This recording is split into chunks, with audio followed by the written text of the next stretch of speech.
안녕하세요. 직업과 경력 개발을 맡은 오재신입니다. 오늘은 8번째 시간으로 의사소통의 핵심은 경청 능력이라는 주제로 이야기를 해보려고 합니다. 여러분은 얼마나 남의 얘기를 잘 듣고 계신가요? 이런 질문은 조금 우스운 질문 같기도 하죠. 우리가 보통 말하는 게 먼저냐, 듣는 게 먼저냐, 쓰는 게 먼저냐, 뭐 이런 걸 얘기하면 인간의 그 태어나서부터 순서상 남의 얘기를 듣고 그걸 모방해서 말하고 그 다음에 자기의 생각을 이제 글을 배워서 쓰고 이런 과정들을 겪게 되는데 실제로 우리가 가장 앞에 있는 거는 듣기죠. 저희가 경청이라고 이제 한자로 이야기를 하는데 경청이라는 듣기가 가장 먼저인데 우리가 가장 어렵고 잘 안 되는 게 뭐냐고 하면 그것 또한 듣기입니다. 그래서 참 아이러니컬하게도 우리가 실제로 생활을 하는 데 있어서 남의 얘기를 주의 깊게 잘 듣는 사람이 별로 없어요. 제가 얼마 전에 그 유튜브에서 동영상을 하나 봤는데 거기에 이제 방송 작가 중에 이제 예전에 무한도전도 하고 지금은 이제 응답하라 시리즈를 하고 그 다음에 이제 슬기로운 의사생활 시리즈를 하고 있죠. 김란주라는 작가가 나와서 그 유재석과 조세호가 이야기를 하는 그 프로그램에서 출연을 했더라고요. 제가 듣다 보니까 그 사람이 이제 뭐 나영석을 비롯해서 뭐 스타 PD들과 다 한 번씩은 일을 해봤는데 유재석이 물어보더라고요. 그 스타 PD들 중에 누가 제일 괜찮냐. 그리고 그 사람들이 가지고 있는 뛰어난 재능이 뭐라고 생각하냐. 이런 질문을 하는 장면을 봤는데 그 사람이 서슴없이 스타 PD들이 공통적으로 갖고 있는 게 남의 얘기를 끝까지 들어주는 거라라고 이야기를 하더라고요. 그리고 이제 유재석이 국민 MC로 많이 인정을 받고 또 많은 프로그램에 출연을 하고 하는 것도 남의 얘기를 잘 들어서 그렇다라고 이야기를 하더라고요. 그렇게 그 경청이라는 거는 기본적으로 다른 사람의 이야기를 단순히 들어주는 그런 수준이 아니라 다른 사람으로 하여금 자기가 가지고 있는 심지어는 뭐 자기의 재능이라든지 특기를 꺼내서 보여줄 수도 있을 정도로 큰 힘을 가지고 있습니다. 여러분은 단순히 경청이 그냥 듣기만 하는 거라고 생각을 할 수도 있는데요. 뭐 영어로 표현하면 hear이냐 listen이냐 뭐 이런 차이겠죠. 우리가 처음에 이제 초등학교 때 영어를 지금 이제 초등학교 때 영어를 배우죠. 전 중학교 때 영어를 배우던 세대인데 초등학교 때 영어를 배우면 제일 먼저 뭐라고 얘기하면 listen to 뭐뭐뭐 이렇게 얘기가 나옵니다. 영어 테이프 같은 거 뭐 영어 영상 뭐 이런 걸 보면 listen to 뭐라고 나와요. hear to 뭐라고 나오지 않죠. listen to 뭐라고 나오는데 listen이라는 말 자체가 남의 얘기를 주의 깊게 듣는 걸 listen이라고 이야기를 합니다. 그러니까 경청은 어떻게 보면은 단순히 소리를 듣는 게 아니라 그 속에 담긴 뜻을 듣는 거라고 이야기를 할 수가 있어요. 그럼 오늘의 학습 목표를 한번 살펴볼까요? 오늘의 학습 목표는 경청이라는 게 기본적으로는 남의 말을 주의 깊게 듣고 공감을 하는 능력이라고 이야기를 하고 있습니다. 성공적인 의사소통을 위해서 말을 하는 것보다는 제가 앞에서 잠깐 이야기를 했지만 듣는 게 먼저 더 중요해요. 그리고 듣는 게 시작점이죠. 그래서 의사소통에서 중요한 요소는 경청부터 시작이 됩니다. 근데 경청이라는 거를 뭐 기술이 있어서 남의 얘기를 잘 듣는 기술을 배우면 남의 얘기를 경청할 수 있을까요? 다른 사람의 이야기를? 뭐 아니면 그냥 타고나는 걸까요? 어떤 사람은 되게 성향이 남의 얘기를 잘 들어주는 성향이어서 경청이 쉽고 어떤 사람은 말하는 걸 좋아해서 남의 얘기를 잘 듣지 않고 제가 봤을 때는 사람의 성향이나 타고나는 것도 많은 영향을 미친다고 생각을 합니다. 근데 이제 경청을 하려고 지속적으로 노력을 하고 계속 연습을 하고 하는 것들도 상당히 많은 영향을 미친다고 생각을 해요. 그러니까 선천적인 부분이 많으냐, 후천적인 부분이 많으냐라고 이야기를 하면 저는 경청에 있어서는 50대 50이라고 생각을 합니다.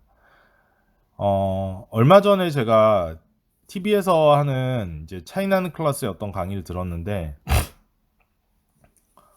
한 두 편 정도가 기억에 되게 남는데, 하나는 뭐 공부를 잘하는 것도 타고나는 거다. 그리고 사람이 행복감을 느끼는 것도 타고나는 거다. 뭐 이렇게 많이 이야기를 하는데, 실제로 그런 것들은 유전적인 요인이 굉장히 크다고 학계에서도 많이 연구가 되어 있습니다. 근데 경청이라는 거는 사실 타고나게 남의 얘기를 잘 듣는 사람도 있어요. 아니면 이제 어려서부터 자라온 환경 때문에 남의 얘기를 잘 듣도록 이제 많이 연습이 되고 형성이 된 사람도 있는데, 후천적으로 자기가 필요로 해서 노력을 하는 사람도 경청에 대한 부분들은 극복을 할 수 있는 여지가 있습니다. 근데 이제 굉장히 많은 노력이 필요해요. 왜냐하면 남의 얘기를 끝까지 듣는 게 쉽지가 않기 때문이죠, 실제로. 그래서 경청의 의미와 중요성, 그리고 경청 자세에 대해서 이 시간에는 이야기를 해보려고 합니다. 경청의 의미는 이렇게 들을 청자죠. 한자 한자로 표현을 할 수가 있는데요. 이 한자 되게 여러 가지를 가지고 있어요. 먼저 왼쪽을 보시면 귀 이자랑 임금 왕자가 있죠. 왕같이 커다란 귀, 매우 커다란 귀 이렇게 이야기를 하는데, 예전에는 우리나라뿐만 아니라 이제 뭐 중화 문화권이죠. 이제 지금은 한류라고 많이 이야기를 하지만 지금 예전에 한자를 쓰던 중화 문화권에서는 어, 얼굴상, 관상이 좋은 것 중에 하나로 큰 귀를 뽑았어요. 그러니까 부처님 귀 같다고 이야기를 하는데, 귀가 굉장히 큰 사람들을 굉장히 장수하고, 그리고 남의 얘기를 잘 듣고, 그리고 높은 자리에 갈 거다, 출세할 거다, 뭐 이렇게 해서 귀 큰 사람을 관상이 좋은 사람으로 봤었습니다. 뭐 그런 것도 영향이 있을 거라고 생각이 들어요. 그래서 왕 같은 귀, 매우 커다란 귀를 나타내는 귀 이자가 써 있고요. 그리고 여기에는 상대방의 이야기를 들을 때 집중을 해서 들어야 된다는 것으로 설명이 되고 있습니다. 오른쪽에 보면 이제 열십자랑 눈목자가 와 있어요. 10개의 눈, 완벽한 눈, 마음의 눈 이렇게 했는데, 이거는 상대방이 이야기를 들을 때 딴 데를 보고 귀만 열어놓는 게 아니라, 이건 좀 불가능하죠. 상대방을 바라보면서 집중해서 듣는 것을 이야기를 합니다. 그리고 이제 열십자는 사람의 몸짓이나 사람이 이제 감각적으로 하는 행동이나 하는 부분들을 파악하면서 들어야 된다는 걸 이야기를 하고 있어요. 그 밑에는 한 일자랑 마음 심자가 있습니다. 그러니까 들을 때는 공감을 해야 된다는 거예요. 하나의 마음으로 다른 사람과 나와 하나의 마음을 가지고 그 사람이 무슨 얘기를 하는지 주의 깊게 듣고, 그 사람 말 속에 들어있는 의미가 무엇인지 생각을 해보고 해야 바르게 듣는 것이다 라고 이야기를 하고 있는 거예요. 그러니까 단순히 듣기만 하는 게 경청이 아니라, 실제로는 그 사람이 하는 얘기의 내면적인 뜻을 알고 그거를 이해하고 하는 부분들이 경청이라고 이야기를 하고 있어요. 그래서 밑에 제가 결론적으로 써놨는데, 경청은 주의 깊게 듣는 것뿐만 아니라 그 사람과 말하는 화자와 공감할 수 있는 능력을 가지는 것을 경청이라고 이야기를 합니다. 그럼 경청의 기능에 대해서 한번 이야기를 해볼게요. 경청 왜 해야 되는지, 경청이 왜 필요한지. 첫 번째, 경청은 대인관계의 기본이라고 이야기를 합니다. 그러니까 모든 사람이 자기가 뭐 의사 전달을 할 때 뭐 몸으로 말해요도 아니고 바디랭귀지로 전체 이야기할 수가 없죠. 그 바디랭귀지 같은 건 저희가 비언어적 커뮤니케이션이라고 이야기를 합니다. 근데 비언어적 커뮤니케이션보다 인간에게 있어서 더 앞에 있는 건 언어적 커뮤니케이션이에요. 그러니까 말을 해서 전달하는 거죠. 근데 말은 그냥 내가 하고자 하는 말을 전달하는 것이 끝이 아니고, 상대방의 이야기를 듣고 나의 뜻을 밝히는 것이 더 중요합니다. 그래서 앞에서 이야기한 것처럼 상대방의 이야기를 듣고 부분에서 경청을 잘하면 대인관계에서 굉장히 도움이 되겠죠. 그리고 경청을 하지 않는 사람은 대인관계가 좋을 수가 없겠죠. 그래서 대인관계의 기본이라고 이야기를 합니다. 그리고 두 번째로, 의사결정 및 문제 해결의 핵심 요소가 된다라고 이야기를 하는데요. 의사결정이라는 거는 내가 생각을 해보고 내가 앞으로 어떻게 할지를 결정하는 부분이에요. 그리고 문제 해결 역시 나에게 일어난 문제, 나에게 닥친 문제에 대해서 어떤 식으로 해결해야지 내가 슬기롭게 헤쳐나갈 수가 있을까를 고민하는 부분이죠. 그래서 많은 정보를 취득을 해야 되고 많은 부분들을 다양한 관점에서 고려해야 됩니다. 그러다 보니까 의사결정이나 문제 해결의 핵심 요소가 이제 경청이 아주 기본이 되겠죠. 그리고 세 번째는 사람을 설득하는 가장 단순한 방법이라고 이야기를 하고 있습니다. 이제 사람에 대한 설득 부분들인데 남의 얘기를 듣지 않고 설득을 할 수 있나요? 보통 이렇게 우리가 성인이 되면 요즘에는 사실 뭐 집은 사기가 너무 어렵지만 차는 다들 이제 어른이 되면 많이 갖죠. 저도 예전에 어릴 때는 상당히 차를 갖고 싶었던 것 같은데 제가 자동차 영업사원들을 예전에 교육을 굉장히 많이 시켰어요. 근데 가장 큰 문제점이 고객이 뭐를 필요로 하는지 잘 듣지를 않는 거였어요. 되게 웃기죠. 자기가 물건을 팔아야 되는데 남의 얘기를 안 들어요. 근데 희한하게도 자동차 영업사원 중에 잘 파는 몇몇, 그러니까 한 100명 중에 15명 내외, 그 정도의 사람들은 제일 잘하는 게 그 제품을 설명하고 이 차가 어디가 좋아요 이야기를 하는 게 아니라 상대방이 뭐가 필요한지 잘 듣는 거를 잘 하더라고요. 근데 나머지 잘 못 파는 85명을 봤더니 첫 번째가 자기 얘기만 해요. 그러니까 고객이 뭐 땡땡 차를 하나 빨간색 스포츠카를 사러 왔어요. 그러면 고객이 왜 빨간색 스포츠카를 사고 싶은지, 남한테 멋있게 보이고 싶어서인지, 아니면은 그 엔진 부릉부릉 하는 소리가 좋아서인지, 아니면 뭐 빨간색을 좋아하는 건지, 아니면은 그냥 세단보다 스포츠카를 선호하는 건지, 이런 것들을 질문을 통해서 물어보고 그 답변을 듣고 생각을 많이 해서 우리 제품 중에 가장 이 사람한테 맞는 거를 추천을 해서 팔아야 되는데 그렇게 하는 게 아니라 그냥 빨간색 스포츠카를 저 사람한테 팔아야겠다라면 빨간색 스포츠카 얘기만 저 사람한테 하는 거예요. 저 사람이 뭐가 필요한지는 물어보질 않아요. 그럼 그 사람이 설득이 될까요? 당연히 설득이 안 됩니다. 그래서 이제 영업에 실패를 하죠. 그러다 보니까 잘 팔지 못하는 85명에 들어가는 거예요. 근데 생각 외로 그 상위권에 있는 15명은 말이 많지 않습니다. 실제로 말을 그렇게 많이 하지 않아요. 우리가 얘기하기엔 되게 능수능란하게 화려하게 설명을 할 것 같은데 그렇지가 않습니다. 근데 그 사람들 몸에 배어 있는 건 고객이 얘기할 때까지, 고객이 자기가 필요로 하는 것을 얘기할 때까지 끝까지 그 사람의 이야기를 주의 깊게 듣는 거예요. 그래서 여기서 이야기하는 사람을 설득하는 가장 단순한 방법이다라는 거는 가장 단순한 방법이기는 하지만 가장 힘 있는 방법이기도 한 겁니다. 그리고 마지막으로는 무의식적인 믿음을 갖고 신뢰를 쌓을 수 있다인데 우리가 보통 친구들도 이제 두 명이서 친구 관계를 맺는다고 생각을 해보면요. 그게 뭐 남자친구, 여자친구일 수도 있고 그냥 같은 동성인 친구일 수도 있는데 여러분도 느낄 거예요.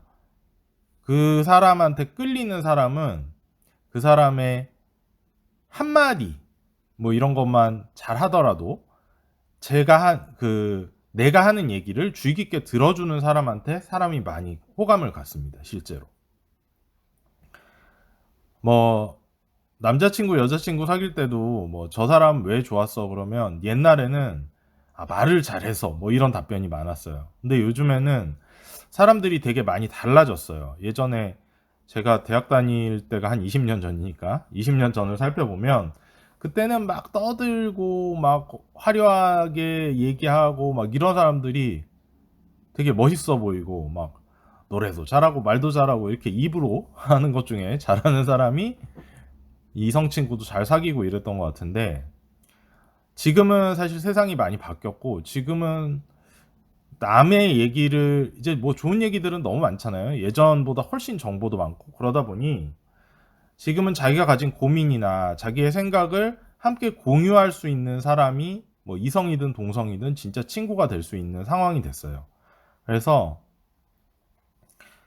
무의식적인 믿음을 갖게 되고 신뢰를 쌓을 수 있다는 거는 계속 이렇게 남의 얘기를 잘 들어줌으로 인해서 저 사람은 내가 무슨 일이 있어도 믿고 이야기를 할 수 있는 사람, 그리고 진정으로 내 고민을 공유하고 같이 생각해 줄 수 있는 사람. 그러니까 내가 막 아프면 너 뭐 몸이 많이 아프구나. 뭐 내가 지금 뭐 약을 사다 주진 못하더라도 거기까지라도 공감을 해줄 수 있는 사람. 그런 부분이라고 보시면 될 것 같아요. 그래서 우리가 보통 경청의 기능에 대해서는 이렇게 이야기를 합니다. 그럼 경청의 중요성에 대해서는 이제 좀 훌륭하신 분들 이야기를 다 한번 볼 건데요. 첫 번째는 세종대왕이에요. 세종대왕. 세종대왕 우리가 쓰고 있는 한글을 만드신 분이죠. 세종대왕은 고집스러운 면도 분명히 있었지만 남의 얘기를 상당히 잘 들었다고 해요. 그러니까 뭐 세종대왕 때 발탁된 인물들이 상당히 많죠. 그 사람들의 신분이나 계급에 상관없이 발탁된 사람들이 많았는데 능력을 그래도 역대 왕 중에 물론 상대적인 부분이지만 우선시한 사람이기도 하고 그리고 이 사람이 얘기하는 새로운 아이디어, 새로운 생각들 굉장히 잘 들었다고 해요. 그리고 두 번째는 버락 오바마입니다. 버락 오바마 대통령이었을 때랑 이제 트럼프였을 때랑 좀 다른 점이 있죠. 트럼프는 소통이 정말 안 되는 사람이었어요. 버락 오바마는 실제로 뭐 자기가 굉장히 그래도 낮은 자세로 사람들의 제일 사회복지 같은 것들이 필요한 그러니까 미국 사회의 소외된 계층 이런 사람들의 얘기를 가장 겸손한 자세로 들었던 사람이라고 생각을 해요. 뭐 정치적인 부분들은 당연히 뭐 어떻게 평가받을지는 사람마다 다르겠지만 이 사람은 훌륭한 리더는 경청에서부터 시작한다라고 이야기를 하고 자기도 남의 얘기를 잘 듣는 것에 굉장히 포커스를 많이 맞췄던 사람입니다. 그리고 경영학자 중에 상당히 유명한 사람이죠. 피터 드러커가 있는데 이 사람은 경영학이라는 게 무엇인가? 그러니까 우리나라의 경영학이 가장 처음에 소개되고 이럴 때도 피터 드러커가 굉장히 선도적인 학자였는데 경영학이라는 게 본질적으로 뭔가를 설명했던 사람인 것 같아요. 그래서 이 사람도 남의 얘기를 잘 듣고 또 남을 또 잘 설득을 하고 저도 이제 학교 다닐 때 이분의 책을 많이 읽었는데 굉장히 이제 본질적인 부분에 집중을 해 있습니다. 근데 지금 이 세 사람을 보면은 다 본원적인 문제, 본질적인 문제를 해결하려고 했던 사람들이기도 해요. 그래서 이 사람들은 경청은 대화의 기본이 된다라는 것으로 정리를 할 수 있겠습니다. 이제 오늘 여러분이 제가 오늘 과제로는 경청 성향을 한번 진단해 볼 수 있는 거를 줄 텐데요. 경청 성향을 한번 진단을 해보면 경청 성향 진단 후에 한번 이건 보세요. 경청은 크게 사람별로 4가지 정도의 성향이 있습니다. 하나는 사람 지향적 경청, 그리고 두 번째는 행동 지향적 경청, 그 다음은 내용 지향적 경청, 다음은 시간 지향적 경청입니다. 사람 지향적인 경청을 하는 사람의 가장 장점은 다른 사람에 대한 관심과 배려가 많다는 거예요. 그리고 이제 선입견이나 편견이 좀 없죠. 그 사람 자체를 보려고 노력을 많이 하는 겁니다.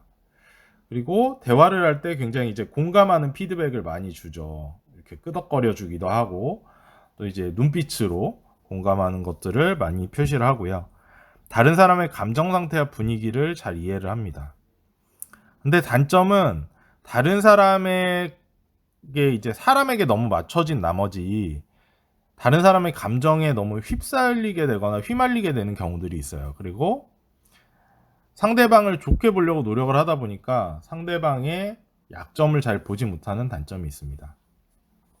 그리고 상대방에게 동화될 수 있기 때문에 상대방의 마음을 너무 읽어주려고 하다 보니까 상대방에게 흡수가 돼버리는 거예요. 그래서 결과적으로는 상대방한테 간섭이 될 수도 있다는 부분들이 있어요.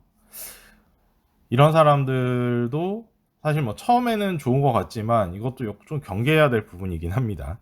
그리고 행동 지향적 경청은 문제의 핵심에 빨리 접근한다는 강점이 있어요. 그리고 이제 피드백도 바로바로 하죠. 문제의 본질적인 걸 잘 파악을 하고 있으니까. 그리고 이 사람은 우선순위가 뚜렷해서 당장 뭐 해야 되는지에 굉장히 집중을 합니다. 그리고 나보다는 다른 사람들이 중요한 것, 그러니까 다른 사람들이 중요하게 생각하는 것에 대해서 초점을 맞추도록 돕죠. 근데 이 사람은 이제 막 행동이 더 빨리 의욕적으로 앞서가는 스타일이다 보니 말이 끝나기도 전에 빨리 결론을 내리고 막 쏟아내는 경우들이 있어요. 그러니까 이 사람은 이 막 쏟아내는 스타일이다 보니까 자기가 비판적으로 얘기하는 게 아닌데 남에게는 비판적으로 보일 수가 있고요. 그리고 이제 사람 지향적 경청과는 달리 다른 사람의 감정이나 다른 사람 감정에 대한 배려가 좀 없어 보이고, 또 실제로도 그런 부분이 상대적으로 적고요. 그리고 사람의 감정적인 문제를 행동이나 일보다 문제보다 뒤에 놓습니다. 그러다 보니까 감정적인 문제를 과소평가한다는 점이 있어요. 그리고 세 번째는 내용지향적 경청인데, 이 사람은 기술적 정보를 높이 평가합니다. 그러니까 음, 논리적으로 생각하는 거에 대해서 굉장히 많이 얘기를 해요. 아, 그 얘기가 맞아? 그 얘기 근거가 뭐야? 왜 그렇게 된 거야? 그리고 굉장히 복잡하고 어려운 것들에 대해서 논리적으로, 체계적으로 이야기를 잘 합니다. 어, 그렇게 잘 듣는 타입이죠. 그리고 단점은 디테일에 굉장히 집착을 한다는 면이 있어요. 그리고 이 사람도 사실 행동지향적 경청과 그런데 감정적인 부분들이 좀 없다 보니까 정보나 근거, 사실 이런 쪽으로 이야기를 하다 보니까 어, 좀 자기 딴에는 당연히 해야 될 질문인데 그런 것들이 남이 보기에는 굉장히 신랄하고 어, 비판적인 강도가 높고 이렇게 보여요. 막 거르지 않고 직접 공격하는 것 같고. 그래서 그런 것들로 다른 사람을 위협하는 성향이 있고요. 이 사람은 굉장히 논리 구조를 따지다 보니까 결정하는데 시간이 많이 걸리는 단점이 있습니다. 시간지향적 경청은 시간을 효과적으로 관리한다라는 부분들은 굉장히 좋은 점입니다. 그리고 남이 이렇게 쓸데없는 얘기를 하면은 좀 조절을 하죠.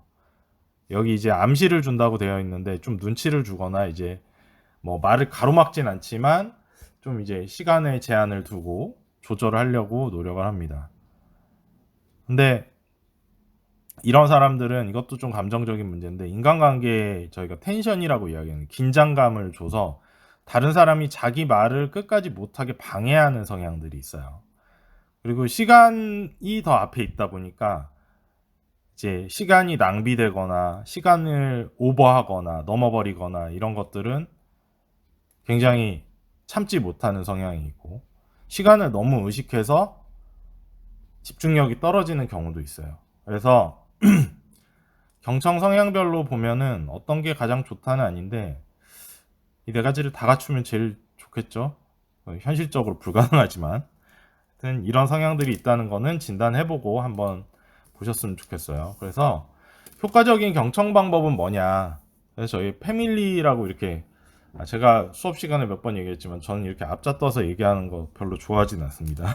근데 패밀리라고 이야기를 하는데, 효과적인 경청 방법은 사실 경청은 계속 연습하고 뭐 자기가 노력하고 이래야 되는 부분이에요. 그러니까 경청의 기술을 배운다고 해서 갑자기 오늘 안 됐던 경청이 내일 갑자기 되진 않아요. 그래서 첫 번째는 프렌들리, 우호적인 마음으로, 두 번째는 어텐션, 집중해서, 세 번째는 미투, 맞장구, 이제 공감을 해주는 거죠. 그리고 네 번째는 관심과 흥미를 나타내. 그러니까 경청에서 경청은 사실 남의 얘기를 잘 들어줘서 남이 안락하고 편안하고 자기 얘기를 잘할 수 있고도 있지만, 듣는 사람이 그 사람으로부터 정보를 얻고 그 사람에 대해서 파악하고 또 그로 인해서 또 자기가 해보고 싶은 걸 해보고 이런 가능성, 기회가 충분히 있는 거거든요. 그래서 경청은 서로 간에 윈윈이라고 얘기를 해요. 서로 간에 잘 되기 위한 경청이라고 얘기를 하는데, 뭐 상대적으로 보면 이제 경청을 못하는 사람에 비해서 경청을 잘하는 사람 자체가 뭐 어떤 직업이든 간에 성공할 확률이 높은 게, 경청을 잘하는 사람들은 지금 필요한 것들 그리고 상대방이 요청하는 것들을 잘 알아들을 수 있고, 특히 뭐 서비스업에 일하는 사람들은 굉장히 중요하겠죠. 그리고 상대방한테 굉장히 신뢰를 얻을 수 있기 때문에 자기가 하고자 하는 일이나 방향이 있으면 상대방을 끌어들일 수가 있어요. 예, 그래서 이제 그 다음으로는 L, 상대방을 바라보며, Y, 대화의 중심이 상대방이라는 것을 느끼고 상대방을 내가 배려하고 있다는 것을 알게 하는 그런 부분들이 효과적인 경청이라고 이야기를 합니다.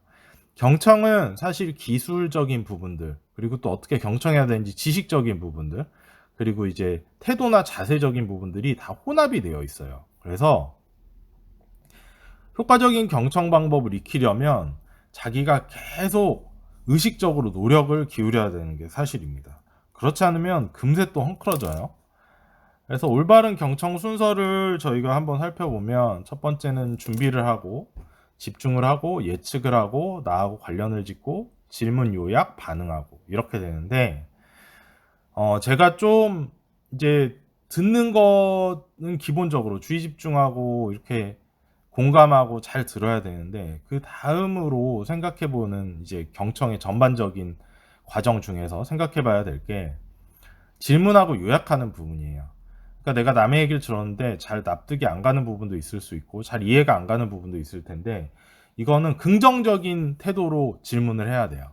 그러니까 뭐 그 사람이 틀렸다는 식으로 비판하는 식으로, 아 그게 뭐 알겠는데 그게 어디서 그런 게 나왔어요? 뭐 이런 식으로 얘기하지 말고, 실제로는 그 사람한테 아 그게 좀 더 근거가 충분하면 좋을 텐데요, 어디에서 그런 정보를 찾으셨어요? 라고 이렇게 물어보는 이런 방식으로 그 사람이 더 나한테 줄 수 있는 정보, 뭐 기술, 지식 이런 것들을 꺼내 놓을 수 있게 이제 배려심도 있고 자연스럽고 그리고 긍정적이고 이런 태도를 가지고 임해야 됩니다.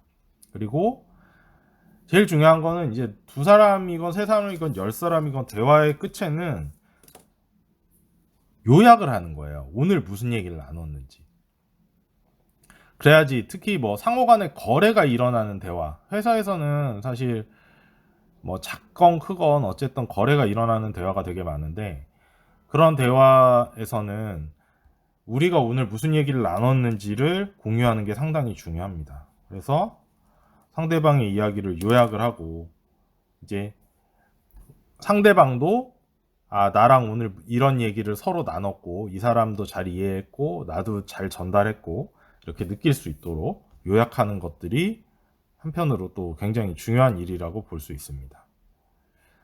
이제 경청의 필수적 요소에 대해서 한번 얘기를 해볼 건데요. 가장 중요한 거는 이제 공감적 이해라고 이야기를 하는데요. 이거는 말이 복잡하죠. 공감 더하기 이해입니다. 그러니까 공감을 표현하는 방법은 우리가 이제 이거는 기술적인 건데 상대방의 이야기를 재진술하는 게 있어요. 그러니까 특히 감정이나 욕구가 들어간 부분들을 동일하게 이야기를 하는 건데, 뭐 예를 들면 제가 사례에도 보여줬듯이 영미는 주위에 친구가 참 많아요. 저는 영미를 가장 친한 친구라고 생각하는데 그 친구는 그렇게 생각하지 않은 것 같아요. 뭐 이렇게 얘기를 하면은 공감적 표현이, 아 여기에서 이야기를 하는 감정이나 욕구, 나는 영미를 제일 베스트 프렌드로 생각을 하는데 영미는 그렇지 않은 것 같아서 우려를 하는 거잖아요. 그러면 이 사람의 감정을 읽어주는 거예요. 대신에 이 사람이 얘기한 핵심적인 욕구나 감정의 부분들을 다시 한번 읊어주는 거죠. 네가 영미를 가장 친한 친구라고 생각하고 있는데 영미가 그렇게 생각하지 않는 것을 서운해하는구나 라고 공감적 표현을 해줄 수가 있어요. 그러니까 공감적 표현이라는 거는 내가 상대방의 이야기에 공감하고 있고 잘 들었다는 것들을 나타내는 거라고 볼 수가 있어요. 이제 두 번째는 여러분도 뭐 많이 느끼겠지만 이제 취업을 해야 되는데 너무 막막해요. 근데 여기서도 마찬가지로 이제 조금 지나지 않으면 취업을 해야 되는데 취업난이 심각하니까 많이 걱정이 되는구나라고 해서 상대방이 얘기한 핵심적인 감정이나 욕구를 한번 동일하게 읽어주고 그 다음에 이 부분들을 공감해 주는 거라고 생각을 하시면 됩니다. 마지막으로 경청의 방해 요소에 대해서 한번 이야기를 해보겠습니다. 경청의 방해 요소 굉장히 많죠. 근데 이제 실제로 우리가 핵심적인 방해 요소들은 이 사람의 말도 끝나기 전에 대답할 말을 준비하는 거예요. 또 들으면서 머릿속에서 이렇게 걸러내는 것도 있죠. 근데 경청이라는 거는 사실 그 사람의 말에 대해서 내 잣대로 평가를 하면 안 돼요. 기본적으로. 그 사람 말은 그 사람 말 자체로 듣고 그 다음에 내가 질문을 통해서 그것들을 확인하고 그 사람이랑 뭐 언쟁을 하거나 비판을 하거나 뭐 그 사람이 이렇게 해서 나한테 조언을 좀 해줘 라고 이야기를 하면 서로 이야기를 할 수 있겠지만, 그 전에는 사실 여기에 있는 요소들처럼 뭐 내가 다른 생각하고 잘 안 듣고 내가 머릿속으로 판단해서 뭐 쟤는 저런 쓸데없는 소리래, 그리고 저건 중요해, 저건 중요하지 않아, 이렇게 내가 걸러내고, 그리고 저 얘기 끝나면 내가 뭐라고 좀 해줘야겠다, 저 무슨 얘기를 하는 거야, 막 이런 것처럼 뭐 조언을 하려고 한다던가 언쟁을 붙으려고 한다던가, 아니면은 이제 옳고 그름을 따지는 거죠. 그러니까 옳고 그름을 따지는 것도 너무 웃긴 건데 경청에선 정말 배제해야 되는 자세죠. 해선 안 되는 건데, 이 사람 경청을 하는 데 있어서 가장 나쁜 거는 잘 듣지 않는 거죠. 뭐 산만하게 있고 막 스킵 넘어가고 막 이런 것들 굉장히 나쁜데, 그것만큼 또 나쁜 게 내 기준으로 판단을 하는 거예요. 그러니까 내 잣대로 판단을 해서 이건 맞아, 이건 틀려, 이건 중요해, 이건 중요하지 않아, 그리고 남한테 막 이렇게 조언질을 해대는 거죠. 야, 그게 뭐가 중요하냐? 뭐 내가 들어보니까 별것도 아니구만. 너 왜 이렇게 심각하게 그래? 그거 이렇게 하면 되잖아. 너 그거 못해? 야, 그것만큼 쉬운 게 어딨어? 내가 알려줄까? 막 이렇게 얘기하는 거. 그러면 얘기한 사람이 무안해지기도 하고, 내가 얘한테 괜히 얘기했다, 이런 생각이 들겠죠. 그래서 경청이라는 거는 무조건 들어줘라, 이게 아니라 들어주고, 그 나중에 그 사람이 필요할 때 조언을 해주더라도 얘기를 듣는 당시에는 내 기준으로 판단하지 않는 게 중요합니다. 그래서 오늘 경청에 대해서 한번 얘기를 해봤고요. 제가 오늘 경청 성향지를 같이 올려줄 거예요. 경청 성향지를 한번 해보시고 이번 주까지는 저한테 과제를 한번 내주세요. 중간고사도 저희가 안 보니까 시간 많이 있죠? 다른 과목 때문에 바쁜가요? 오늘 과제는 경청 성향지를 제가 올려줄 건데 경청 성향을 한번 진단을 해보고요. 내 경청 성향의 장단점에 대해서 한번 정리를 해보는 시간을 갖도록 하겠습니다. 코로나 때문에 요즘 굉장히 힘든 시기입니다. 여러분도 집에서 계속 이렇게 온라인 수업 듣는 거 쉽지 않을 거라고 생각이 드는데, 물론 뭐 제가 굉장히 전공 과목처럼 지식과 기술이 많이 필요한 부분들을 이야기해 주지는 않지만, 제가 해주는 얘기들이 여러분한테, 저는 약간 그런 생각을 하는데, 수업을 듣는 것도 이제 라디오 청취를 하는 것처럼 재밌었으면 좋겠다라고 많이 생각을 하는데요. 제가 뭐 DJ나 MC만큼 말주변이 좋진 않지만, 여러분한테 가장 도움이 되는 얘기를 해주려고 저도 많이 노력을 하는데, 현실을 반영을 해서 저는. 근데 여러분도 생각을 했을 때 제 얘기를 듣고 뭐 제 얘기가 다 기억이 남고 뭐 다 좋으면 너무 좋겠지만, 저도 그렇게까지는 기대를 안 하고, 그 중에 한 가지라도 자기가 조금 변화할 수 있고 지금 상태에서 뭔가 도전해 볼 수 있고 해볼 수 있고 이런 것들을 생각하는 여지를 좀 남기고, 또 내가 이런 걸 해볼 수 있겠다, 이 얘기를 듣고 이런 생각을 좀 해봤으면 좋겠어요. 뭐 이제 사람 사는 데는 여러 가지가 많이 필요합니다. 뭐 저는 이제 직업을 갖는 거에 대해서 많이 이야기를 하지만, 직업을 갖는 이유도 단순히 돈을 벌고 뭐 돈 벌어가지고 잘 먹고 잘 살고 빌딩 사고 자동차 사고 뭐 이게 전부는 아니에요. 저도 20대 때는 그게 굉장히 큰 목표였는데, 이제 저도 지금 한 직장 생활도 오래 하고 한 20년 가까이 이제 일을 하고 있다 보니까 요즘에 드는 생각은, 예전에 저를 가르쳐 주신 교수님들이 돈을 버는 게 뭐 수단일 수는 있지만 목적이 돼서는 안 된다라고 얘기했던 게 요즘 많이 생각이 나거든요. 여러분도 어떤 목표를 세우고 어떤 것들을 이제 시도를 하고 도전을 하고 그럴 때 금전적인 것들이 제일 앞에 오기보다는 다른 목적을 하나 더 만들어 보고 했으면 좋겠습니다. 오늘 수업은 여기까지 마치고요. 다음 주에 또 뵙겠습니다. 감사합니다.